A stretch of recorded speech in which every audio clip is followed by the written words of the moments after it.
ओ देखिए 66 number question देखिए 166। ओ पीछे हुआ, शांत हो जाइए ना थोड़े, 5 मिनट शांत होइए ना। एक विद्यालय में खेल दिवस, हाँ वो बुत गया ना, हो गया अब नहीं चमकता है। एक विद्यालय में खेल दिवस कब मनाया जाता है? 14 नवंबर को।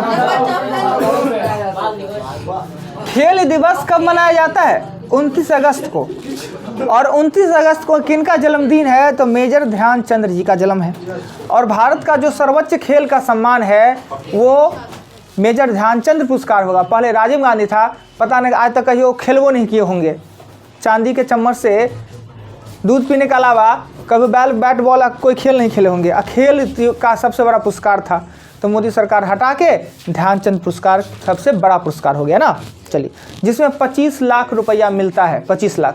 अभी तुरंत मिला है अर्जुन पुरस्कार, खेल के क्षेत्र में मिलता है। सामी को मिला है। एक लड़की देखिए, वो हम लोग हैं, बेकार का इंसान है, पृथ्वी पर भार है, वो बिना दूगो हाथ रहते हुए 2 गोल्ड 1 सिल्वर जीती, उसको अर्जुन पुरस्कार मिला है। क्या लड़की का नाम है? कल ही तो देखे हैं, दोनों हाथ ही नहीं है। अब बिना हाथ का तीर चला के आप जीत लीजिए। हाँ पैर से, पैरों से नहीं, पैर से धनुष को पकड़ी और ये इतना सा है, इसमें फंसा के और 3 गो मेडल जीत ली एशियाई गेम में। कितना बड़ा बात है। वो हम लोग हैं हाथ पैर लेके कुछ काम का नहीं, पृथ्वी पर भार नहीं है जी। अब खुशी मनाएंगे, हम जन्म हो गए पृथ्वी पर, कमाल कर रहे हैं। देखिए हाँ, तो क्या है, एक विद्यालय में खेल दिवस में प्रत्येक कतार में 30 छात्रों को खड़ा किया गया है। 16 कतार बनती है, प्रत्येक कतार में 24 छात्र किया जाए तो कितना? सिंपल सी बात है। अगर इस लाइन में 16 को बच्चा को बैठाते हैं तो 30 गो लाइन बनता है। लाइन मतलब हुआ 1 2 3 4 गो लाइन, और कतार 1 2 3 4 5, यानी इसमें जो संख्या है उसे कहते हैं कतार, और जो बेंच है उसे कहते हैं लाइन ना। तो अगर 16 को बच्चा बैठाते हैं तो 30 को, अगर 24 को बैठाएंगे तो कम बनेगा। सिंपल सी बात है।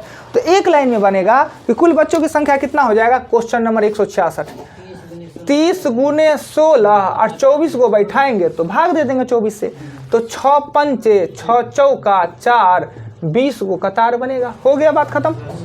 क्वेश्चन को समझना चाहिए, समझिएगा तो एक लाइन में बन जाएगा। 66 के बाद 67। ब्लू अच्छा लगता है कि ब्लैक जी? ब्लू ठीक लगता है। कोनो विवाह करने के लिए लड़की थोड़ी है। हाँ देखिए, अब देखिए ब्लैक कितना अच्छा लगेगा, ब्लैक ज़्यादा अच्छा लगेगा, समझते हैं। क्वेश्चन 167। एक विद्यालय में प्रत्येक सेक्शन में 24 छात्र हैं। सेक्शन जानते हैं, एक क्लास में सेक्शन होता, 24 छात्र हैं। नए छात्र के आने से 3 नए सेक्शन चालू हो गया। माना सेक्शन की संख्या।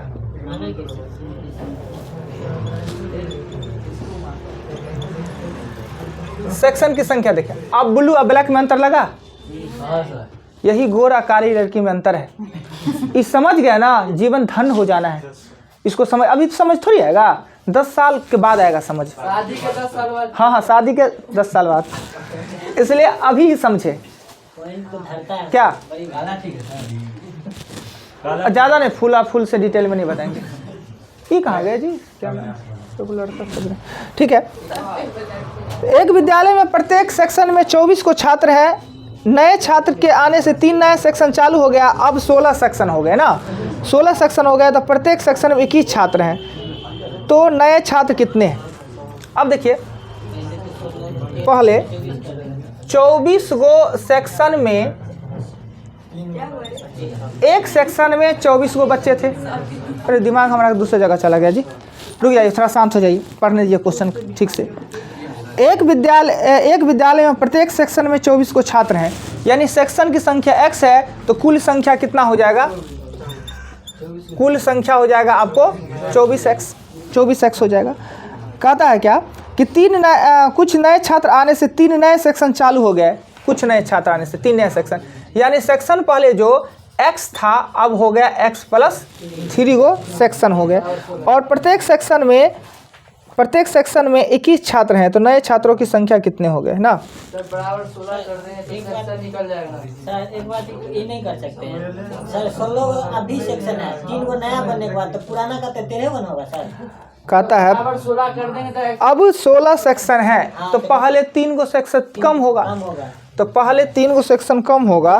तो आराम से ऐसे भी कर सकते हैं कि पहले 24 गुने 13 और अब है 16 गुने 21, हाँ यानी अब 16 को सेक्शन है तो पहले 13 को सेक्शन होगा। तो 24 गुने इतना, तो 24 को 13 से 312 वही तो समझे 312 सर x प्लस b बराबर 16 कर 312 और 21 गुने 16 करेंगे तो 6 दूना 12 अतिरिक्त 24 को 76 है ना। देखिए फिर से समझाते हैं भाई, गपशप में दूसरी जगह दिमाग चला जाता है। सुनिए आप, एक विद्यालय में कितने सेक्शन हैं पता नहीं, एक सेक्शन में 24 को छात्र हैं, तो पता नहीं था x मान सकते थे, पर बिना x का भी बन सकता है। कुछ छात्र नया एडमिशन करा लिया, अब एडमिशन करवा लिया तो क्या किए, 3 को नया सेक्शन चालू किए, तो नया सेक्शन करने के बाद 16 को सेक्शन हो जाता है, अर्थात पहले 13 को सेक्शन। एक सेक्शन में 24 को बच्चा बैठता था, अब 16 को सेक्शन हो गया तो प्रत्येक में 21 को बच्चा बैठता है, तो 16 गुने 21 यानी पहले 312 को बच्चा, अब 336 को नया बच्चा, कितना था 24 को। सिंपल सी बात, क्या x मानना जरूरी है, x पे भी बनाएंगे थोड़ा भारी हो जाएगा।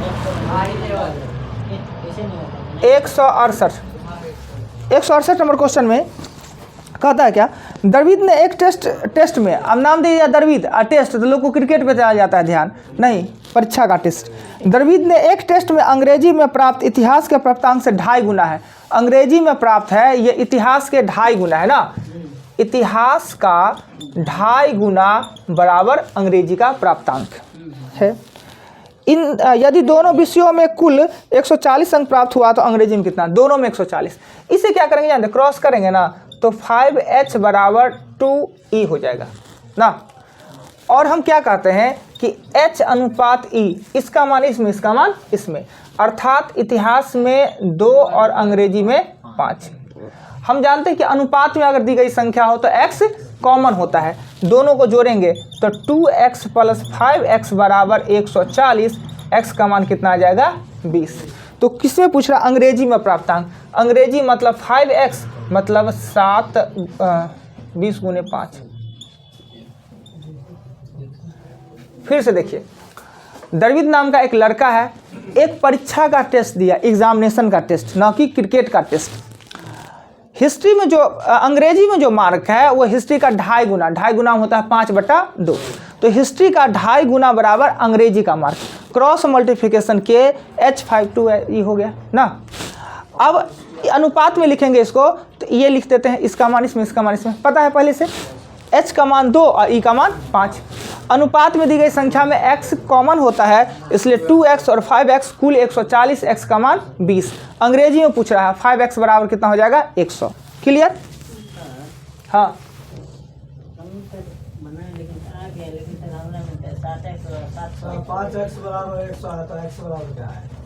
x बराबर 20 तो आया, नीचा में नहीं दिखता है क्या? ओ अच्छा, हाँ अंग्रेजी में प्राप्तांक x से इतिहास में 2x/5 हो सकता है सर? हाँ हो सकता है, ठीक है। आइए क्वेश्चन 69 कहता है एक व्यक्ति स्थान A से B तक 3.5 किलोमीटर, ये A है और ये B है। देखिए गौर से खाली क्वेश्चन देखिएगा ना, इतना अच्छा से हम बोर्ड पर लिखे, पर क्वेश्चन आपके समझ में होना चाहिए, क्वेश्चन को देखते रहिए। एक व्यक्ति स्थान A से B तक 3.5 किलोमीटर यात्रा करता है, इसमें से 1.2/3 किलोमीटर वह साइकिल से द्वारा जाता है, 1.1/6 किलोमीटर वह स्कूटर से जाता है और शेष है ना वो पैदल चलता है। तो पैदल कितना जी, कितना आसान है जी, ये होगा 2 का 2 5/3 7/6 प्लस x बराबर 7/2, 3.5 मतलब 7/2 ना। और ये x निकालने में क्या आपत्ति बताइए, कोई दिक्कत? आप देखा ये बात भी समझ नहीं आ रहा है, बोलिए क्या समझे नहीं, बोलिए ना जी। एक्स कैसे निकालेंगे?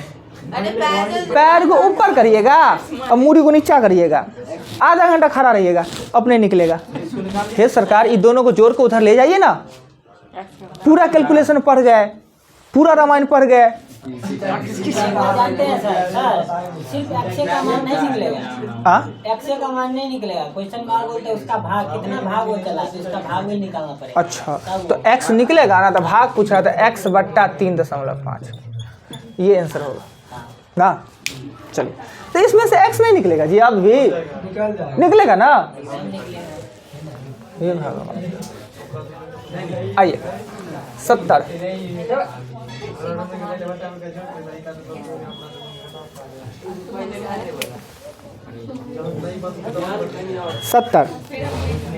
कुछ धन ए बी सी में वितरित किया गया है। ए तथा बी का कुल धन, ए तथा बी का कुल धन क्रमशः 1/3/16 और 1/4 मिला है तथा सी को 81 रुपया, सी को 81 रुपया मिला है। तो बी का धन कितना है? तो इसमें कुल धन कितना होगा पता है? कुल धन बराबर x।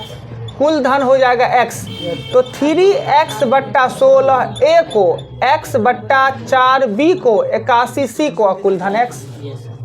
तो b को कितना? इससे क्या निकलेगा? x निकलेगा। अब b को निकलेगा, b बराबर पूछ रहा है तो x/4, ये आपका आंसर। देखिए कहीं आपत्ति लगे तो देखिए ना जी, हो गया। कुछ कहना है? चलिए मिटाते हैं, मिटा दे।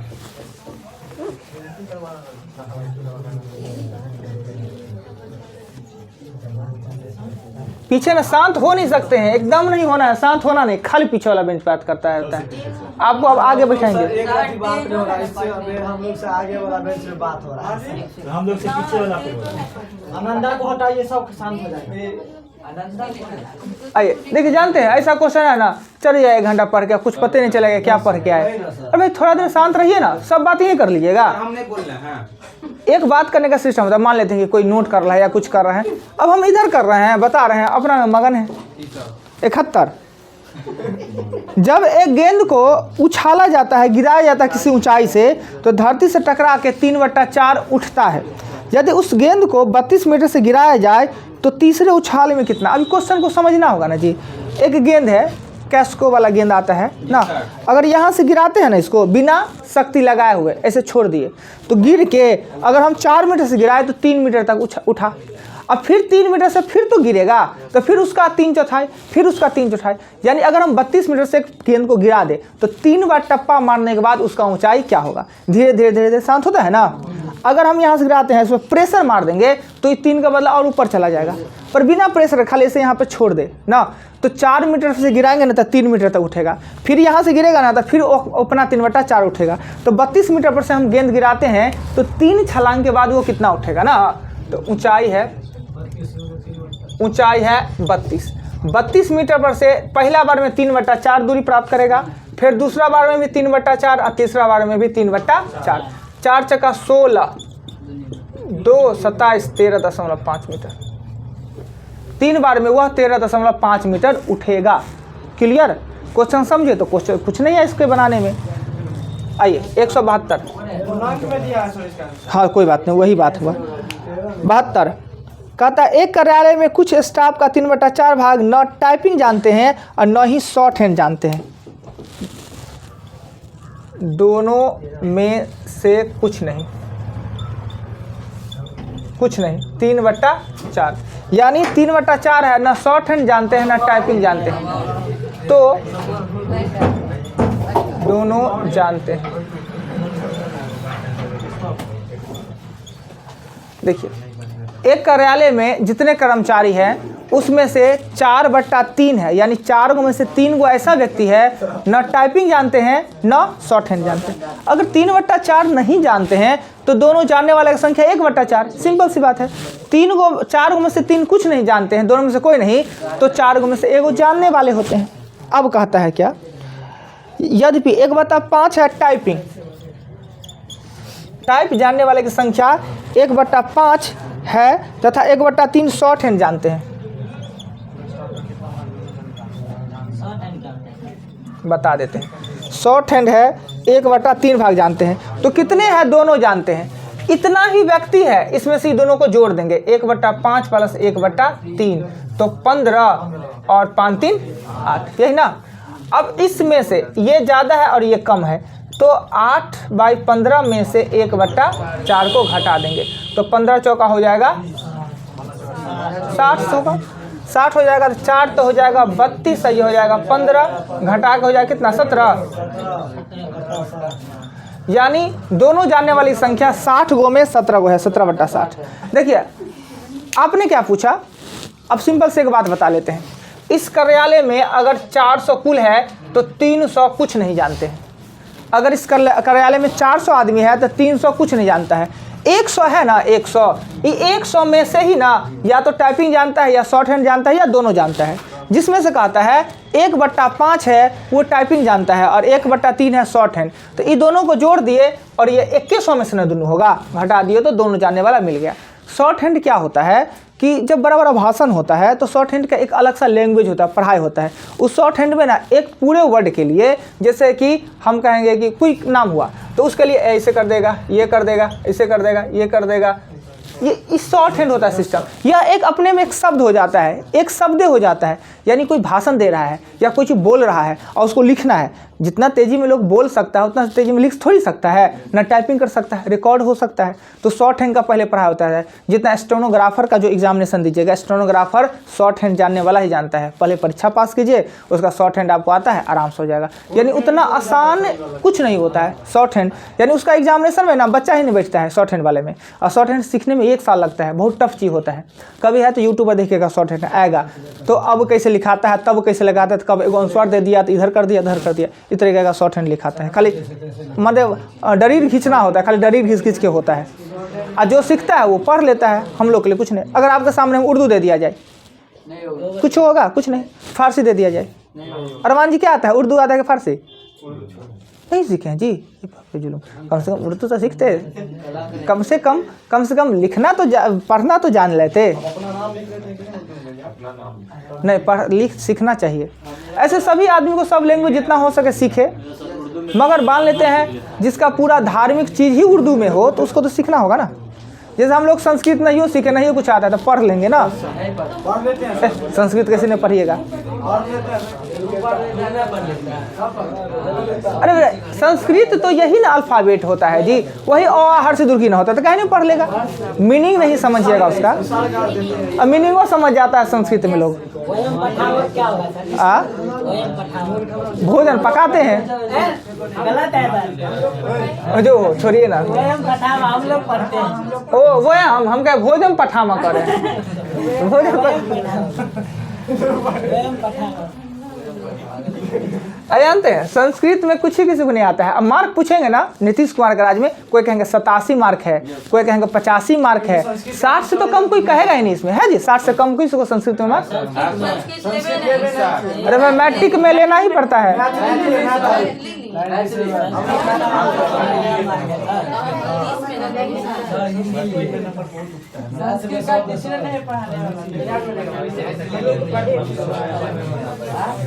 अच्छा आइए, हुआ हो गया।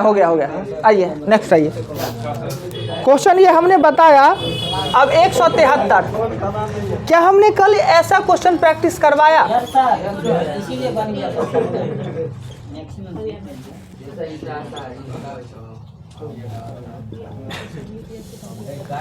क्या जी कल हमने ये क्वेश्चन बताया था, पहले ए का मान ये और बी का मान ये दीजिए, जो निकल जाए इसे पुट करने के बाद ये ए का मान ये आइए बी का मान फिर एक बार डाल दीजिए, ट्राई एक बार करना है। फिर क्वेश्चन 174 में ए स्टार बी ए स्क्वायर 2b, तो कहता है 4 स्टार 3 स्टार p इक्वल 50। अब ये हम बता देते हैं, ये आप बनाइएगा तो फंस जाइएगा। पहले हम a का मान 3 और b का मान p, इस पे पुट करेंगे तो 9 प्लस हो जाएगा 2, अब 4 स्टार। अब ये a का मान ये और b का मान ये, तो a का मान 4 तो 4 चका 16 और b का मान 2b है ना, तो 9 प्लस 2p बराबर इसका मान कितना दिया हुआ है 50। तो 16 प्लस 18 प्लस 4p बराबर 50। कितना 18 16 34 17 34 34 में से जाएगा तो 16 8 16 4 आएगा। हो गया क्लियर? अब अगला क्वेश्चन देखते हैं। 74 के बाद 75 वही है, 76 वही है, 77 78 79 80 तक है, 81 तक है, 82 तक है, 83 नंबर क्वेश्चन हम बताते हैं। वो बनाइएगा, नहीं बनेगा तो फिर हमसे पूछिएगा। कल हमने 4-5 क्वेश्चन प्रैक्टिस करवाया वैसा, अभी भी एक बताया।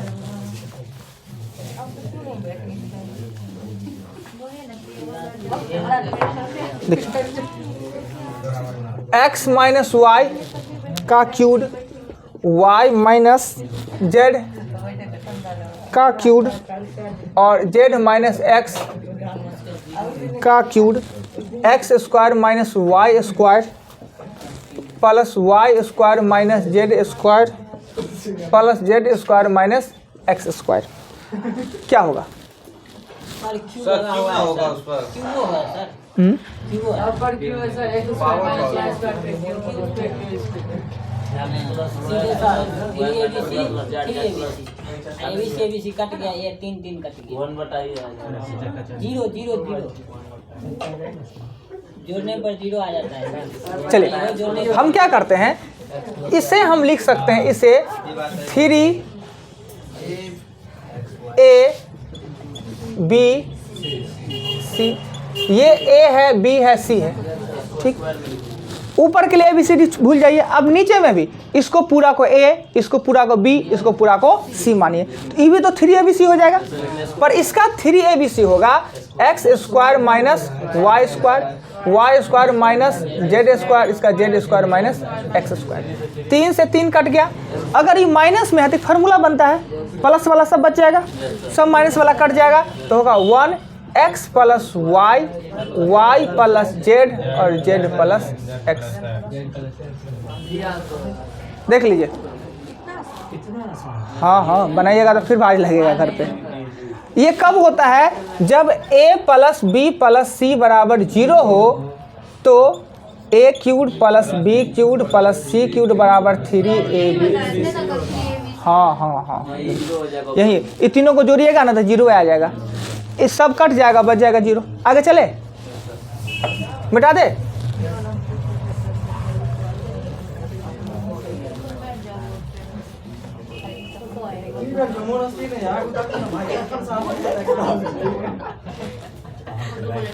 एक 184 कहता है a plus b plus c बराबर 0, a square b c, b square a c और c square a b equal क्या होगा? बहुत आसान से है। बट्टा पर का जोड़ का मतलब है नीचे वाले को एक बार लिख लीजिए, ये ए बी सी ओनली होगा। जब इसका एलसीएम लेंगे ना तो ए बी सी होगा। निकाल के दिखावे, इसका एलसीएम निकाल के दिखावे।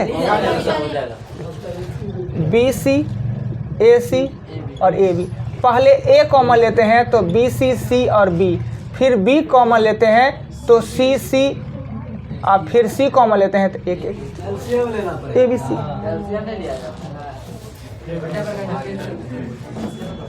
अब देखिए बी सी कॉमन आ जाएगा तो ए बच जाएगा, तो ये होगा ए cube B cube C cube 3abc हो गया।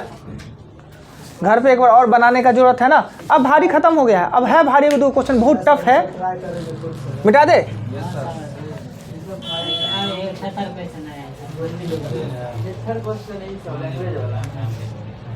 देखिए 85 x प्लस वाई का होल स्क्वायर माइनस जेड का स्क्वायर बराबर 4, वाई प्लस जेड का whole square minus x square बराबर 9 और x पर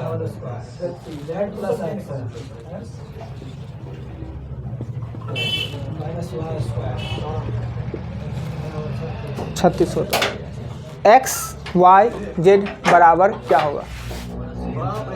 बिन बादल क्या हुआ?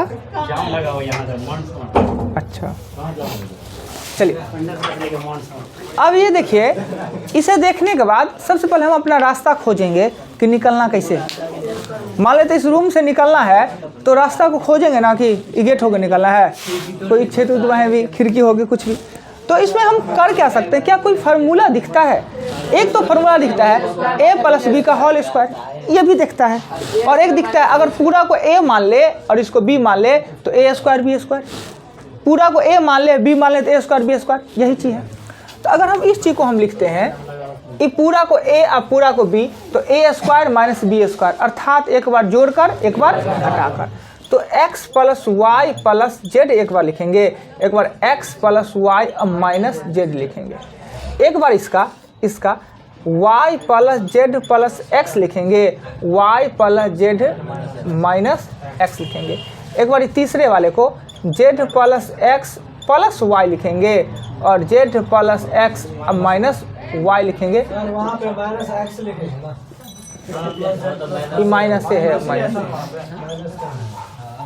चलिए अब क्या होता है, ये तीनों सेम है और हम मान लेते हैं x plus y plus z बराबर a, x plus y plus z बराबर a माना कि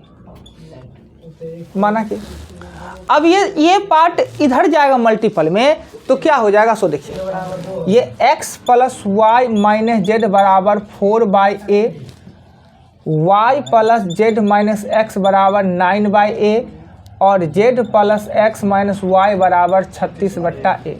जब इसको हम जोड़ेंगे तो आपस में एगो y से एगो y कट जाएगा, एगो z से एगो x से एगो कट जाएगा, अर्थात x plus y plus z बराबर a और वो 49 हो जाएगा, 49।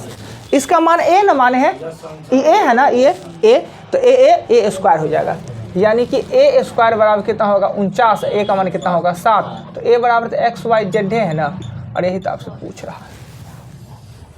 इतना बड़ा खतरनाक था, इतना बड़ा क्वेश्चन है, इसका दूसरा रास्ता नहीं, यही रास्ता पे चलना होगा। फोटो खींचना है, समझना है समझ लीजिए, दोबारा पूछना है दोबारा पूछ सकते हैं। 86 पे चलेंगे, चले मिटा दे, कोई आपत्ति? तब तक इसको घर पे नहीं बनाइएगा, खुद से बिना वीडियो देखे हुए पहले बनाने का कोशिश कीजिए, बन गया खुशी होगा, नहीं बना तो वीडियो देख के फिर से बनाने की कोशिश। देखिए ये क्वेश्चन दिया हुआ था, ये तीनों क्वेश्चन में दिया हुआ था और आपने कह रहा था कि x plus y plus z का आपको मान निकालना है, तो हमें इसे देखने के बाद ये a अगर ये b तो एक फार्मूला बनता है, ये भी फार्मूला बनता है, ये भी, हम इस फार्मूला को क्लियर करके लिख दिए, यानी एक बार जोड़कर एक बार घटाकर, जोड़कर लिखे तो ये, घटाकर लिखे तो ये, अब हो गया। ये तीनों सेम सा था तो इसके लिए हमने मान लिया, माना कि x plus y plus z बराबर a, इसको उस साइड ले गए, इसको भी उधर ले गए और इसे भी उधर ले गए, तो आया ई वाला पार्ट सबका बच गया और ये वाला पार्ट a बन के उसके नीचे में चला गया, इसके नीचे में सबको जोड़े तो कट के x वाई जेड आया, यहाँ पे 49 आया, ये तो खुद a माने हैं इसके बदले में, तो a स्क्वायर बराबर 49, तो a का मान हो गया 7 और a बराबर तो x वाई जेड माने हैं ना, क्लियर। 86 क्या क्या प्लस माइनस कहाँ है प्लस माइनस में सर? रूट से निकलता है ना सरकार, तो हमेशा प्लस से माइनस में रहता है। ये बात नहीं बताएं कभी कि अगर रूट से कोई संख्या निकलता है, रूट से कोई संख्या निकलता है तो प्लस माइनस दोनों में रहता है, चूंकि -2 गुने देखिए ये है ना -2 गुने -2 है, इसका -2 या इसको गुना करेंगे तो प्लस, तो प्लस हो 2, रूट का मतलब एगो, दोनों में से एगो, अगर इसको हम गुना कर देते हैं तो +4 ना, इसका मतलब 2। तो रूट से निकलने वाली संख्या माइनस प्लस दोनों में होता है, याद रखिएगा, वो रूट से निकला है। यदि ऑप्शन में एक जगह प्लस दिया रहेगा, एक जगह प्लस माइनस दिया रहेगा, तो प्लस माइनस वाला लेंगे। देखिए 3 गो ऑप्शन में ये दे दे, आपको दे दे 7 दे देता, -7 +7 अब प्लस माइनस 7 दे देता, ये होता है। अगर ये नहीं देता, ये नहीं देता तो आप सीधा सा ले लेते, उठा लेते। रूट से निकलने वाली संख्या ही ऐसा होता है। आइए 86 पे चलते हैं। 86 में है x माइनस वाई का cube plus y minus z का cube plus z minus x का क्यूब -3x वाई जेड और जेड एक्स।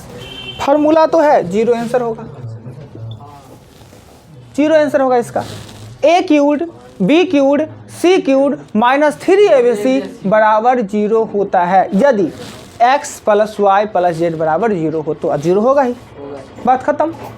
फार्मूला आता है, सीधे बन जाएगा। 87 87 कहता है कि x माइनस 4 का पावर 3, x माइनस 9 के पावर 3 और x माइनस 8 के पावर 3 बराबर 3 x माइनस 4, x माइनस 9 और x माइनस 8। ठीक, क्वेश्चन ये है a cube b cube c cube बराबर 3abc कब होता है? जब a plus b plus c बराबर 0 हो, अर्थात x माइनस 4, x माइनस 9 और x माइनस 8 का मान 0 होना चाहिए। इसके लिए 3x 9 13 माइनस 21 बराबर 0, 3x बराबर 21 और x का मान 7। यही आपसे पूछा जा रहा था कि x का मान कितना। देख लीजिए, फार्मूला याद है तो बनेगा, नहीं तो माथा पटकते रहिए। हो रहा है ना, समझ रहे हैं ना? चलिए आगे चले। 88 बड़ी लेंथी क्वेश्चन है जी, एक ही क्वेश्चन पूरा दिमाग हॉपलेस कर देगा। 88 को बाद 88 89 बहुत बड़ा है, इसको बाद में बताते हैं। एक के वो क्वेश्चन 2 पन्ना में बनता है। दो पन्ना बचा है। समझ में कुछ नहीं जाना है। सब एक से कट जाएगा। आप ऐसा सब बहादुर थोड़ी है। कोशिश करेंगे। हम कहाँ कह रहे हैं कि नहीं। देखिए, कोई चीज़ होता है ना, एक होता है ना कि एक जगह पर कोई चीज़ बताया जाता है, एक स्टैंडर्ड होता है ना कि मान लेते हैं छोटा छोटा सीढ़ी चढ़ने आ गया तो बड़का सीढ़ी चढ़ेंगे। अभी छोटा छोटा बात समझने में दिक्कत हो रहा है तो उतना बड़ा बात और परेशान कर देगा। 83 नहीं लेंदी था, 83 आसान क्वेश्चन था, फार्मूला पे था, इसलिए 83 84 85 ये सब फार्मूला पे था, इसलिए बता दिए। और ये दोनों 88 89 है ना, फार्मूला पे नहीं है, वो मान पुट करना पड़ेगा। इसका मान इसमें जाके 2 बार 3 बार मान को डालना पड़ेगा, इसलिए बता देंगे। फिर आइए 90 आते हैं। 90 190 y प्लस 1/z बराबर 1 और x प्लस 1/y बराबर 1, तो x y z का मान क्या होगा? देखिए, अब हमें क्या चाहिए इस क्वेश्चन में कि इसे ज्ञात करने के लिए अगर z को स्थिर कांस्टेंट मान लेते हैं तो y का मान हमको z में चाहिए, x का मान z में चाहिए और y का मान भी हमको z में चाहिए, तभी हम मान निकाल सकते हैं। एक को अस्थिर रखते हैं, y को z को अस्थिर रखते हैं ना, सबको z बना लेते हैं। अगर हम यहाँ y बराबर लिख ले तो 1 - 1/z लिख दे तो कोई दिक्कत नहीं, और इसे सॉल्व करेंगे तो z 1 माइनस z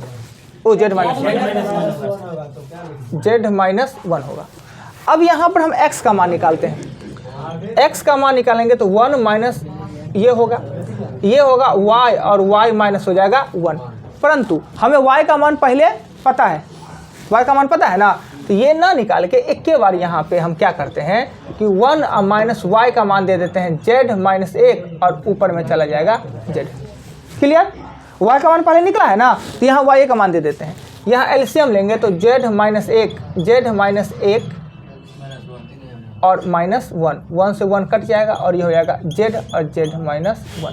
अब देखिए, y का मान हमें ये निकला, y का मान ये निकला और x का मान हमें ये निकला, ये भी z में ये भी z में, और z को तो हम स्थिर रखे हुए हैं, z का मान तो z है ही, तो x का मान निकला है z माइनस 1, y का मान मेरा निकला है z माइनस 1 और z का मान क्या है z।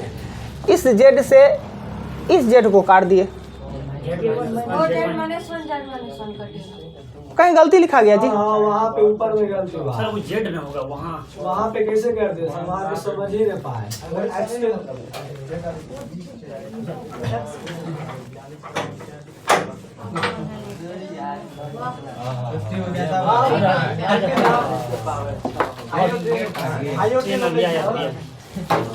क्या बात है जी, एगो उस पर बैठाइए, एगो का टेबल दीजिए, लीजिए तो ये टेबल लीजिए। देखिए आइए फिर शांति से देखते हैं, हमें x y z का मान चाहिए, तो इससे हम y का मान निकालते हैं, इससे हम z का और x का, और z को हम कांस्टेंट स्थिर रखते हैं, z को कोई छेड़छाड़ नहीं करते हैं, सबको z में ले आते हैं। क्या करेंगे, इधर हम y बराबर निकालेंगे तो 1 माइनस 1/z, ये हो जाएगा z और ये z माइनस होगा 1, y का मान निकल गया। अब इससे x का मान निकालेंगे तो x बराबर 1 माइनस 1/y, और 1 माइनस y का मान निकला हुआ है z माइनस 1 गुणे निकलेगा z। ये एलसीएम लेंगे तो z minus 1 z minus 1 plus z होगा। अजी इसका ये माइनस जेड, और इस जेड से ये जेड कट जाएगा, यहाँ गलती काट लिए थे ना, और ये -1 जेड -1। अब y का मान भी हमें पता है, x का भी मान पता है यहाँ। अब इस पे x का मान मेरा कितना निकला है -1 जेड -1, y का मान कितना मेरे पास निकला है, y का मान तो z -1 और z का मान कितना है z से z। किए हैं कुछ नहीं, प्रोसेस सब आप लोग भी जानते हैं। इसमें हम y का मान निकाले, इसमें x का मान निकाले, जहाँ पे y आया वहाँ पे y का मान हम डाल दिए, सब z में। कोई एक को कंस्टेंट कीजिए, किसी एक को कर सकते हैं आप। हमने z को किया, आप x को भी y को भी कर सकते हैं। क्योंकि इस दोनों समीकरण में x y निकालना आसान था, ये बट्टा में था, इसलिए हमने ऐसा कर दिया, z को हम स्थिर रख लिए ना। चलिए आगे 90 तक ही रहने देते हैं जी, कल समाप्त कर देंगे। अब आसाने क्वेश्चन सब भारी नहीं है, 90 तक ज़्यादा बता देंगे तो हॉपलेस हो जाएगा दिमाग।